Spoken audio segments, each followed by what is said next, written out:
kita berdoa menurut agama dan kepercayaan masing-masing. Berdoa mulai.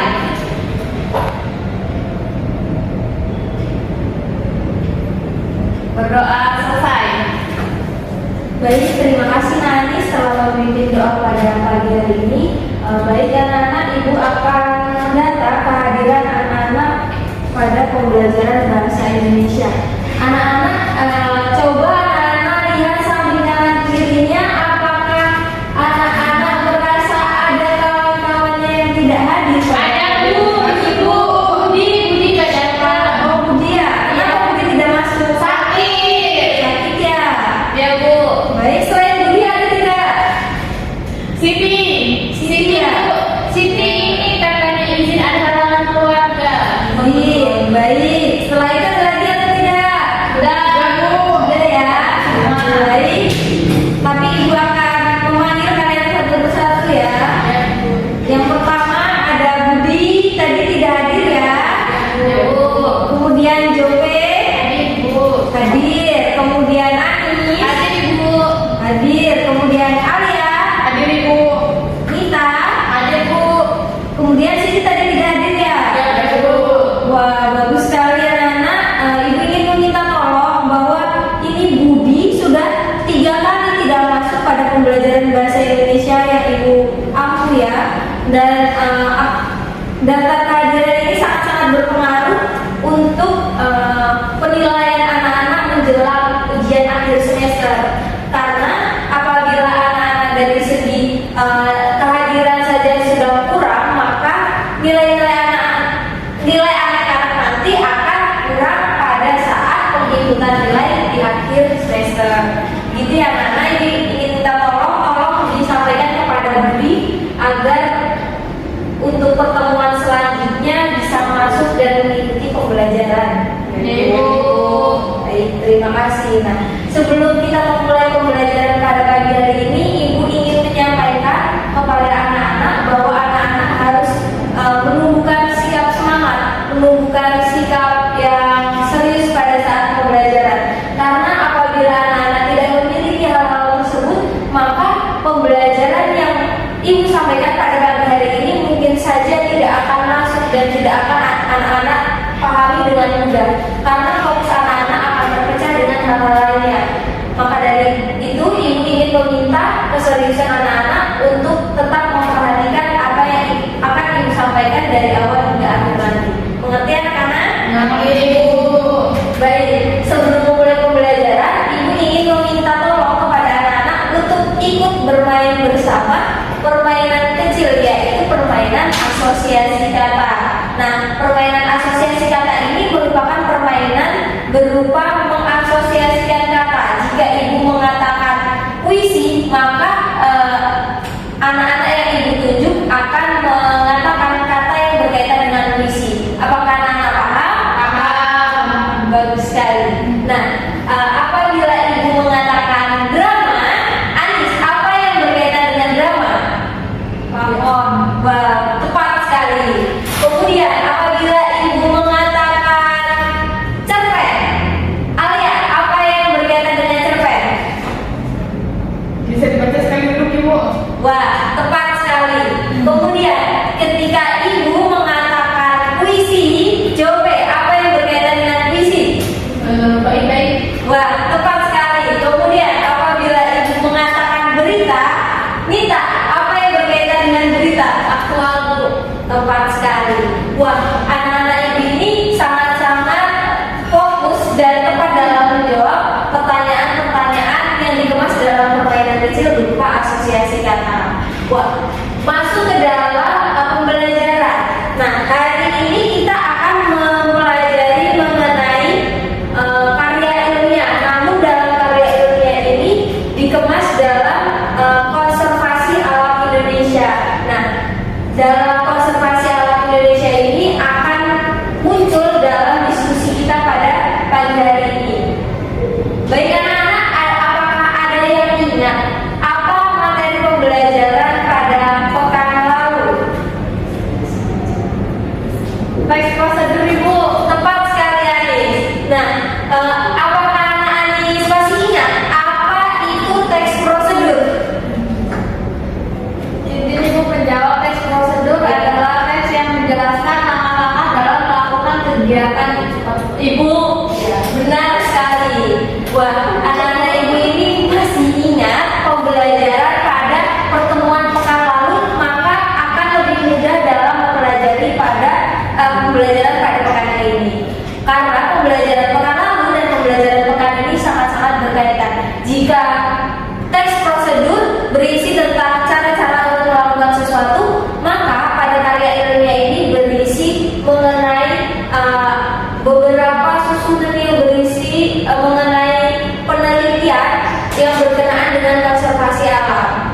dilakukan oleh peneliti. Nah, baik anak-anak, apakah anak-anak ada yang tahu apa itu karya ilmiah? Apabila tidak tahu juga tidak apa-apa. Apakah ada yang tahu? Saya Oh, baik, Jope, silakan. sepengetahuan saya, Ibu, karya ilmiah itu adalah serangkaian kegiatan kepenulisan yang berlandaskan pada hasil penelitian yang disusun secara sistematis. Tepat sekali, bagus lah Jope. Nah, dalam karya ilmiah ini anak-anak akan melihat ada beberapa sistematika, kemudian unsur kebahasaan. Selain itu, anak-anak juga dapat menganalisis dari suatu teks yang nanti ibu sajikan. Kemudian anak-anak analisis bagian ini apa sih, bagian ini apa sih, bagian ini apa sih. Misalkan nanti ibu sajikan sebuah teks, oh bagian teks ini merupakan bagian awal Bu. Nah, bagian yang ini merupakan bagian inti, kemudian yang ketiga itu merupakan bagian akhir. Nanti anak-anak akan pelajari. Baik, selanjutnya. Nah, pengertian karya ilmiah dari yang dijelaskan Azobe tadi, benar sekali bahwa karya ilmiah merupakan suatu karya dalam bidang pengetahuan dan teknologi yang berbentuk ilmiah. Nah, menurut Kamus Besar Bahasa Indonesia, karya ilmiah ini adalah karya tulis yang dibuat dengan prinsip ilmiah berdasarkan data dan fakta berdasarkan observasi di lingkungan atau tempat penelitian. Begitu anak-anak. Nah, kemudian jenis-jenis karya ilmiah itu ada banyak. Nah, di sini ibu mencantumkan 5. Yang pertama ada karya ilmiah remaja, ada karya ilmiah populer, dan karya ilmiah artikel. Kemudian yang keempat ada laporan, kajian atau riset. Yang kelima ada skripsi, tesis, dan juga disertasi. Selanjutnya ada sistematika karya ilmiah. Nah, tadi ibu katakan bahwa anak-anak akan mempelajari bagian-bagian dari sebuah karya ilmiah. Nah, bagian-bagian dari karya ilmiah itu ada 3. Yang pertama bagian awal, yang kedua ada bagian inti, yang ketiga ada bagian akhir. Nah, bagian awal itu pada karya artikel atau jurnal atau karya ilmiah, biasanya itu dimulai dengan judul. Kemudian selanjutnya ada nama penelitinya. Kemudian yang ketiga ada abstrak dan kata kunci. Nah, biasanya jika anak-anak melihat jurnal atau artikel, biasanya selain nama itu ada afiliasi. Apa sih afiliasi itu? Afiliasi itu adalah lembaga yang menaungi orang tersebut.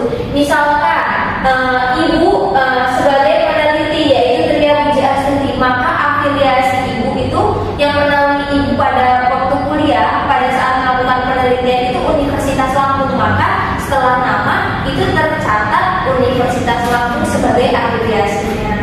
Begitu anak-anak. Kemudian yang kedua ada bagian inti.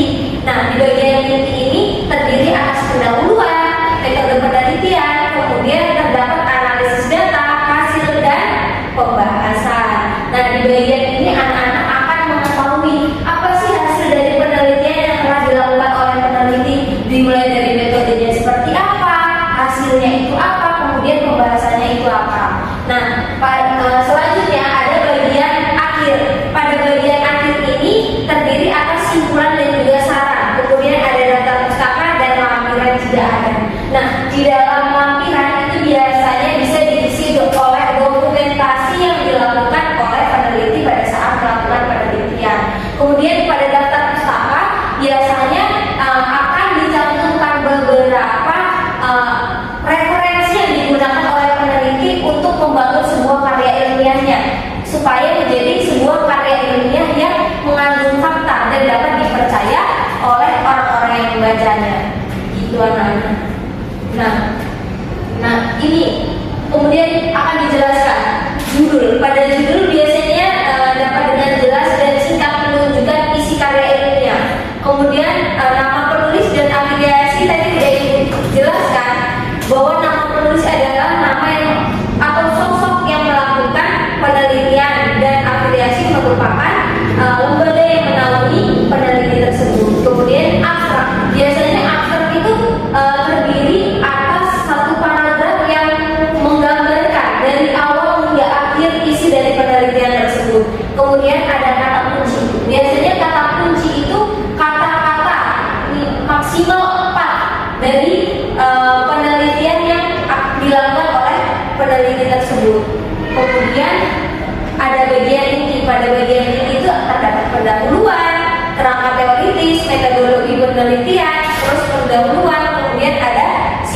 dan juga salah pada akhir penelitian. Nah, pada bagian akhir biasanya terdiri atas daftar pustaka dan lampiran. Nah, pada menganalisis ragam bahasa karya sastra ini biasanya yang pertama itu adalah objektif. Mengapa objektif? Dalam Kamus Besar Bahasa Indonesia dijelaskan bahwa objektif adalah mengenai keadaan yang sebenarnya tanpa dipengaruhi pendapat atau pandangan pribadi. Nah, dalam pembuatan karya ilmiah ini harus dibuat dengan objektif yang sebenarnya tanpa ada pendapat dari orang lain mengenai penelitian kalian. Nah, kemudian yang kedua adalah reproduktif. Nah, pengertian informasi yang dibaca pembaca harus benar-benar sama dengan pengertian yang disampaikan oleh penulis. Kemudian yang ketiga ada bermakna denotatif. Pemilihan kata akan mempengaruhi makna kata, oleh karena itu pada penulisan karya ilmiah pemilihan kata yang mempunyai makna denotatif itu sangatlah penting. Jadi anak-anak dalam membuat karya sastra penggunaan kata denotatif itu sangat penting karena penggunaan kata denotatif itu dapat mempengaruhi pembaca untuk membaca hal-hal yang ada di karya ilmiah yang anak-anak buat. Nah, sekarang ibu ingin meminta kepada anak-anak untuk membuat dua kelompok, dan di sini ibu akan memilihkan kelompoknya. Yang pertama ada kelompok 1 dan kelompok 2. Kelompok 1 itu terdiri atas Jove dan Anis, yang kedua itu ada Alia dan juga Nita. Nah, di sini diskusinya adalah kelompok kecil yang akan mendiskusikan mengenai konservasi alam. Dan di situ anak-anak bisa lihat ada terumbu karang. Nah, dari ilustrasi terumbu karang itu kan anak-anak bisa analisis di dalamnya. Nah, berdasarkan karya ilmiahnya itu status kondisi terumbu karang di Teluk Amon itu dapat anak-anak analisis dari bagian awal, bagian akhir, atau bagian intinya itu yang mana. Anak-anak bisa membuka buku cetaknya juga untuk melihat karya ilmiahnya. Halaman berapa, Bu? Halaman 117. Nah, ini pertanyaan untuk diskusinya ya anak-anak. Nah, dari diskusi kelompok yang telah dilakukan oleh anak-anak, nah anak-anak ingin nantinya hasil dari diskusi anak-anak dari setiap perwakilan kelompok ada yang maju dan menjelaskan mengenai bagian dari karya ilmiah yang dianalisis. Kemudian setelah itu anak-anak bisa menjelaskan mengapa bagian itu termasuk dalam struktur karya ilmiah yang telah anak-anak tentukan. Mengerti anak-anak? Mengerti, Ibu. Baik. Jika anak-anak mengerti, Ibu beri waktu selama 5 menit untuk menganalisis karya ilmiah yang telah Ibu sajikan di depan, dan Ibu ingin anak-anak dengan tepat menganalisis atau mengidentifikasi bagian-bagian dari struktur karya ilmiah dari terumbu karang itu. Jadi anak-anak silakan dikerjakan. Ibu akan keliling nanti untuk mengecek kerjaan anak-anak sebelum nantinya anak-anak sajikan di depan kelas. Bu, izin bertanya, Bu. Ya, boleh. Ini contoh kerjanya seperti yang di buku bukan, Bu? Benar sekali. Nanti setelah anak-anak tentukan bahwa bagian ini merupakan bagian awal, Bu. Nah, anak-anak harus sertakan alasannya mengapa sih kok itu bagian awal. Apakah karena dia terdiri atas judul, kemudian terdiri atas nama, kemudian terdiri atas abstrak atau kata kunci. Nah, itu harus anak-anak jelaskan. Paham ya anak-anak?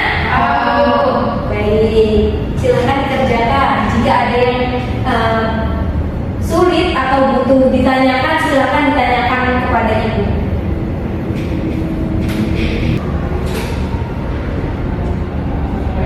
Jam berapa sih? Jam 12 sudah kan?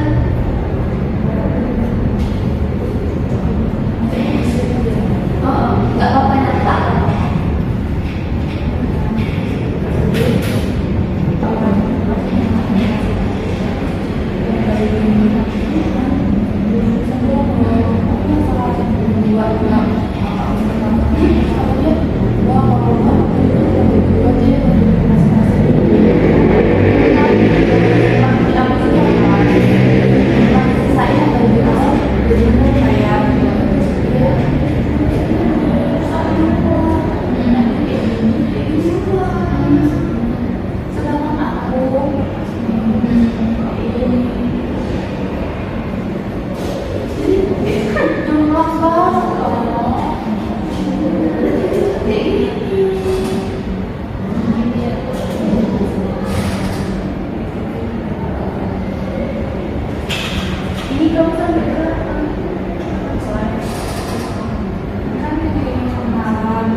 Bagaimana anak-anak, apakah tugas yang ibu berikan ada kesulitan?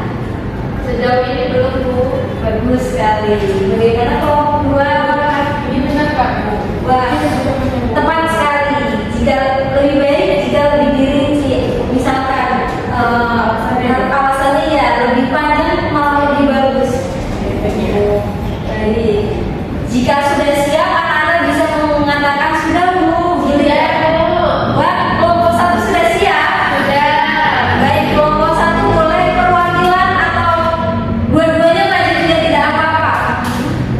Dua-duanya saja Bu. Ya, baik. Sana Pasti masa di bawah HP ini kan ada di pakai itu orang enggak? Kita maju atau apa yang bacain? iya bacain. Bisa aku nih. Belum kan aku Iya.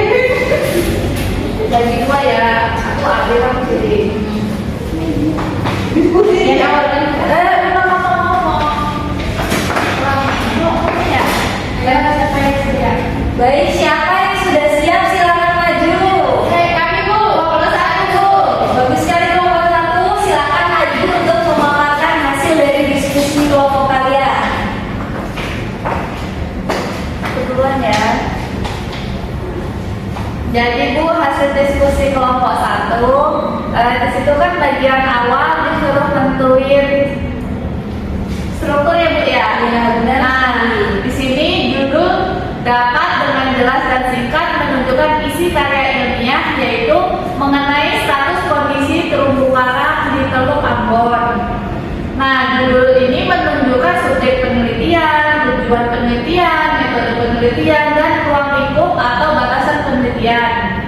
Penulisan judul dapat dilakukan dengan dua cara, yaitu menggunakan huruf kapital pada awal kata. Lalu yang B, nama penulis dan afiliasi. Nah, nama penulis artikel ini ya ditulis tanpa menggunakan gelar. Nama belakang tidak boleh disingkat karena akan digunakan saat dikutip oleh orang yang menggunakan karya ilmiah tersebut sebagai acuan. Afiliasi adalah nama institusi tempat penulis bekerja atau bersekolah. Dari karya ilmiah yang dianalisis penulis yang tercantum yaitu Terry Indrabudi dan Robert Ali Bu. Kemudian di sini selanjutnya itu ada abstrak Bu. Abstrak itu berupa rangkuman karya ilmiah dalam satu paragraf singkat. Hal tersebut dapat kita temukan dari kata meningkatnya sampai kata kamona. Kemudian selanjutnya adalah kata kunci. Kata kunci mewakili topik sesuai bidang ilmu yang dikupas atau dianalisis dalam karya ilmiah tersebut. Nah, kata kuncinya di sini adalah status kondisi terumbu karang, line internship, transit, dan Teluk Ambon. Tepat sekali. Bagus anak-anak, silakan bisa duduk kembali. Terima kasih Bu. Wah, hasil dari diskusi kelompok satu ini sudah tepat dan alasan yang diberikan terhadap apa yang diidentifikasi mengenai karya ilmiah ini sudah sangat bagus. Nah, anak-anak, dari yang telah dipaparkan oleh kelompok satu, tadi anak-anak sudah mendengarkan bahwa salah satu nama dari peneliti tidak boleh menggunakan gelar, dan hal itu juga ditulis biasanya jika ada karya ilmiah yang menggunakan full kalimat penuh dengan kapital, ada juga yang diawali hanya kalimat kapital saja di awal kata. Nah, kemudian ada juga kata kunci. Kata kunci itu biasanya menggambarkan isi dari penelitian. Nah, begitu juga dengan isi abstrak. Biasanya pada abstrak itu berisi dari susunan paragraf atau satu paragraf yang berisi penggambaran penelitian dari awal hingga akhir. Nah, dari pekerjaan kelompok satu bagus sekali. Ibu acungi jempol untuk kalian. Baik, bagaimana kelompok dua? Apakah sudah siap untuk maju? Siap Ibu. Baik, silakan kelompok dua. Ini nggak ada, aku deh. Udah. Baik Ibu, jadi di sini kelompok 2 telah Nggak apa-apa. Keras gitu. Sudraja. Baik Ibu, jadi di sini kelompok 2 telah mendiskusikan dan mendapatkan hasil yaitu berupa yang didiskusinya ya Bu. Ya. Yang pertama adanya pendahuluan. Pendahuluan merupakan bagian yang menjelaskan latar belakang penelitian. Kemudian adanya rumusan masalah atau pertanyaan yang muncul pada penelitian. Selanjutnya dijelaskan juga tujuan penelitian untuk mengetahui lebih dalam mengenai status penelitian yang telah dilakukan. Kemudian dijelaskan pula mengenai manfaatnya. Selanjutnya yang kedua yaitu kerangka teoritis. Bagian ini disebut juga landasan teoritis atau kajian pustaka. Kemudian yang ketiga adanya metodologi penelitian, pembahasan, dan yang keempat pembahasan, dan yang kelima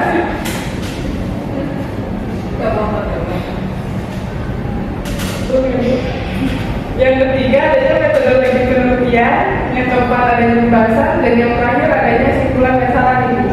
Bagus sekali. Kemudian lagi yang bagian akhir, itu ya Bu, ya bagian akhir dari hasil diskusi itu ada daftar pustaka dan lampiran. Daftar pustaka pada karya ilmiah yang dianalisis berisi referensi yang menunjang terciptanya sebuah karya ilmiah. Kemudian untuk lampiran biasanya berupa data tambahan atau data pendukung yang tidak dimasukkan dalam naskah utama. Ya, Bu. tepat sekali. Silakan kelompok 2 duduk kembali. Nah, dari pekerjaan kelompok 2 juga dengan sudah sangat bagus ditunjukkan bagian mana saja yang berisi pembahasan, bagian mana yang berisi hasil, kemudian ditunjukkan pula bagian mana daftar pustaka, kemudian mana yang berisi lampiran, dan hal itu menunjukkan bahwa anak-anak telah mampu menganalisis struktur yang terdapat dalam karya ilmiah. Nah, anak-anak setelah melakukan diskusi terkait karya ilmiah yang telah Ibu sajikan, Ibu yakin anak-anak sudah mampu untuk menganalisis kembali jika disajikan bentuk karya ilmiah yang lainnya.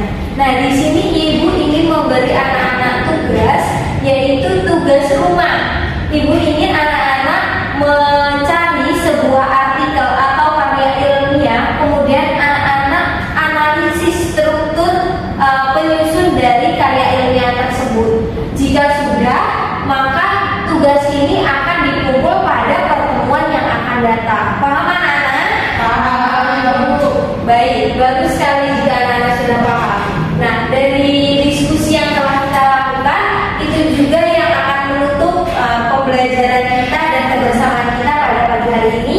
Ibu harap anak-anak tidak hanya belajar di sekolah, namun di rumah juga Ibu harap anak-anak membuka kembali catatannya dan membaca kembali apa yang telah dipelajari di sekolah. Nah, anak-anak juga harus ingat bahwa menjaga kebersihan di dalam kelas itu merupakan tanggung jawab kita bersama. Dan anak-anak jangan lupa setelah Ibu keluar dari ruangan ini, anak-anak harus memastikan kelas dalam kondisi yang bersih, rapi, dan juga wangi. Mengerti anak-anak? Ngerti Bu. Baik, Ibu ingin meminta tolong kembali kepada Ani sebelum menutup pembelajaran pada pagi hari ini. Mari kita berdoa. Silakan Anis. Baik Bu, sebelum kita menyelesaikan kegiatan kita pada pagi hari ini, marilah kita berdoa untuk sesuai dengan agama dan kepercayaan masing-masing. Berdoa mulai.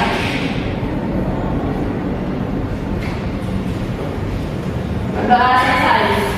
Baik, terima kasih anak-anak. Terima kasih sudah setia mendengarkan penjelasan Ibu mengenai karya ilmiah pada pagi hari ini. Ibu harap anak-anak dapat dengan mudah mencerna apa yang Ibu sampaikan dan dengan mudah anak-anak aplikasikan ke dalam pembelajaran berikutnya atau dalam kehidupan sehari-hari. Ibu pamit berdiri. Wassalamualaikum warahmatullahi wabarakatuh. Waalaikumsalam warahmatullahi wabarakatuh. Terima kasih Bu.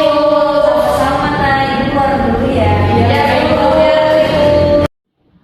Assalamualaikum warahmatullahi wabarakatuh. Saya Ibu Harani menjadi observer desain dan dari Bina Puji Astuti akan menyampaikan mengenai beberapa beberapa penilaian yang akan saya sampaikan dari pertunjukan Saudari Tria. Yaitu yang pertama itu Saudari Tria sudah menggunakan jenis pertanyaan secara singkat. Selanjutnya Saudari Tria juga sudah menggunakan keterampilan bertanya lanjut. Saudari Tria itu sudah menggunakan keterampilan dalam bertanya untuk menciptakan pembelajaran yang aktif dan interaktif. Selanjutnya Saudari Tria juga melakukan keterampilan mengajar yang menunjukkan kehangatan dan kepekaan terhadap peserta didik. Dan Saudari Tria ini sebagai peserta didik juga dengan aktif menyusun kegiatan pembelajaran, membantu menilai dan memberi nasihat untuk peserta didik, serta menyiapkan alat dan media yang digunakan dalam pembelajaran.